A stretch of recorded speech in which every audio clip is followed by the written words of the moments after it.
Kita beralih ke informasi lainnya, Saudara, untuk meningkatkan kerjasama dengan Forkopimda dan masyarakat serta insan dirgantara lainnya dalam hal pertahanan negara, Paban 5 Sportdirga AU laksanakan silaturahmi di Lanut Sultan Iskandar Muda, Belang Bintang, Aceh Besar, Kamis pagi.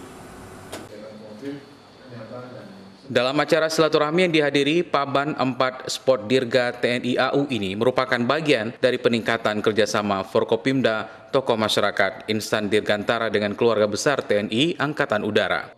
Kegiatan ini berlangsung di Lanut Iskandar Muda, Belang Bintang, Aceh Besar. Acara silaturahmi yang berlangsung setengah hari ini diharapkan menjadi bagian dari memperkuat hubungan berbagai pihak dengan TNI Angkatan Udara serta mampu meningkatkan kapasitas prajurit. Lanut Sultan Iskandar Muda kini sedang dalam proses status dari tipe B menjadi tipe A, maka diperlukan peningkatan alat tempur dan tersedianya pesawat tempur sebagai alat tempur utama untuk mengawasi jalur udara di ujung barat Sumatera.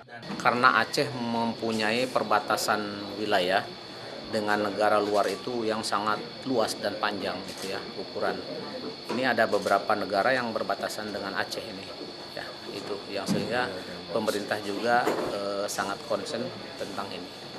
TNI Angkatan Udara kedepannya akan diterjunkan langsung ke tengah masyarakat, layaknya Babin Kamtibmas dan Babinsa untuk membantu sejumlah kegiatan di masyarakat, sehingga kedekatan dan keharmonisan antara masyarakat dan TNI Angkatan Udara bisa menjadi benteng kuat pertahanan negara Indonesia.